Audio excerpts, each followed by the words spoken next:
The question, which is another question which is very important, is unlike when the China's rise came through, the question was always asked and is still asked, will China's rise be peaceful? Nobody is asking this question about India. One question is, of course, asked at times, will India make it or still lose the opportunity? Because they thought that such turning points came in India's long journey many times over, when it missed the opportunity. It couldn't make what it had the potential of making.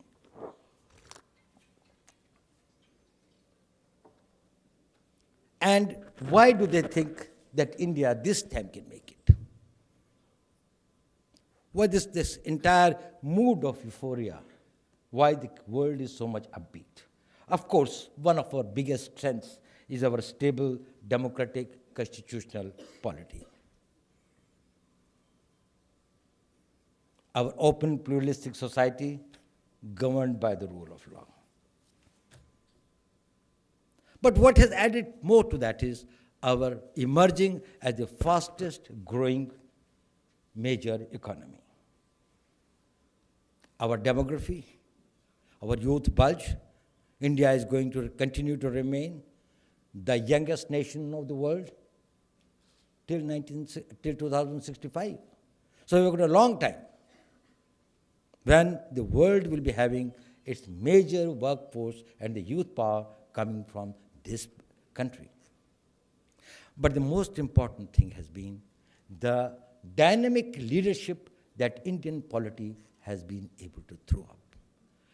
A government which had come with an absolute majority and has been able to change the course of its growth and development. The worldview that by 2030, India will be the third largest economy is not disputed anymore. That it will be an economy 11 trillion plus. It will be the third power after US and China. It will also have a military power, which probably will be one of the most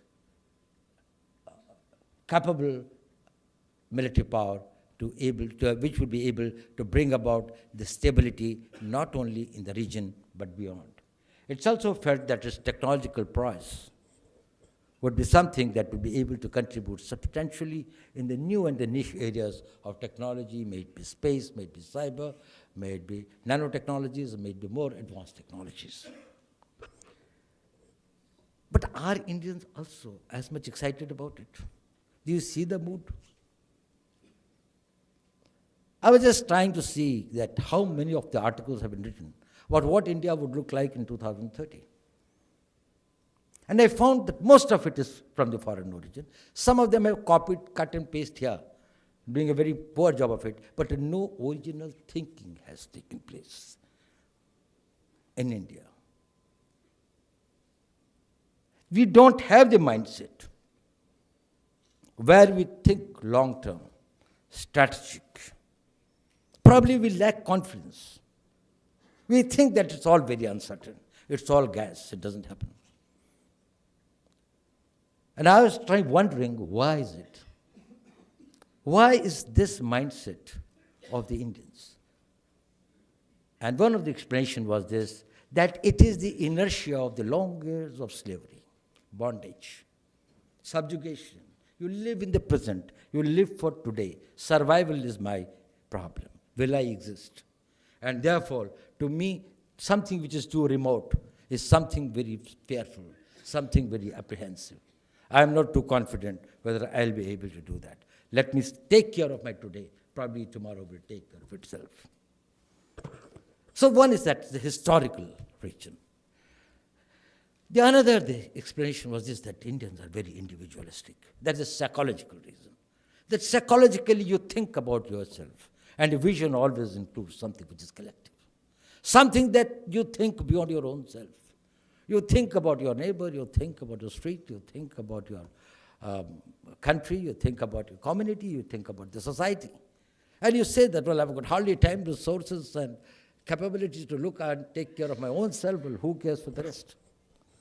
So, an individualistic mindset, where even if you want to get moksha, you want to go to in seclude and become a hermitage and go to the Himalayas, you would like to get the sublimation all by your own self. It is not collective. You would not like to go for the collective praying, you would not like to go for war collectively. And that's what probably Sikhism brought to us, when Guru Gobind Singh realized it. That you have to eat together, that is, if you want to fight together, you have to eat together, you have to pray together, you have to live together. But probably there is another one, that's more painful, and that was, I was reading, Mr. I.G. Patel talked about it something. He says Indians don't dream. He says the politicians are responsible for it. He says they built up so many dreams, and those dreams never came true. So they have refused to believe those dreams. They tell you about a good tomorrow to get the vote today. And that tomorrow never comes. Is it true? Let us be very objective about it. Let us not all be so self-deprecating. Do you know, in 1945, when India's population was about 32 crore, and we had the whole of Punjab, which later became the West Pakistan, and the whole of Bangladesh, which that time was East Bengal. And the population was 32 crore. And these were the two areas which were the granaries of India, one growing the wheat, another the rice. And there was a famine. And do you know how many people died in that famine? 5 lakh people died in that famine. I wonder how many people in this room know it. Nobody talked about it. 5 lakh. They could not be dug, nor could be burnt. The Indian army was caught by the Britishers to dig the trenches and put the bodies in that. Probably the sad chapter of history is even forgotten even by the countrymen. Today we are 130 crore people. There is no more of that Punjab left, no more of that Bengal left. Today we are not that every Indian has got plenty of food, we have got plenty to export. We find that our additional production creates the glut in the market. The land has squeezed. You think the Indians have done nothing? Don't you think that we can be proud of it? Probably in the last 70 years, we have progressed the way more than what most of the countries would have done for centuries. We are in cyber, we are in space, we are in technology, we have got the best institutions, and we have got the best human resource capital that we have built. So let us not be self-deprecating, and just because some of your dreams don't come true, don't stop dreaming. And I, as a security man, consider it extremely important.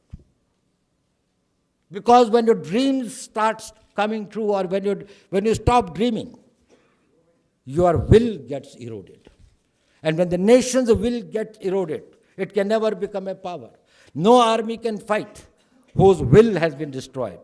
Wars are fought not to kill. People are not the killers. Wars are fought to kill the will of the nation against whom we are fighting, so that it can accept to the peace terms which are acceptable to us. We destroy the will of the nation, will of the people, will of that nation. And if we ourselves are going to destroy the will of the nation through our negativism and cynicism, well, probably we'll have a very little future. And that is the painful thing, that the countrymen themselves do not feel upbeat about the future of India that the world is talking about. They do not realize their own strength. We can never be great unless our society and our people think that it is within us. We are capable of doing and achieving that.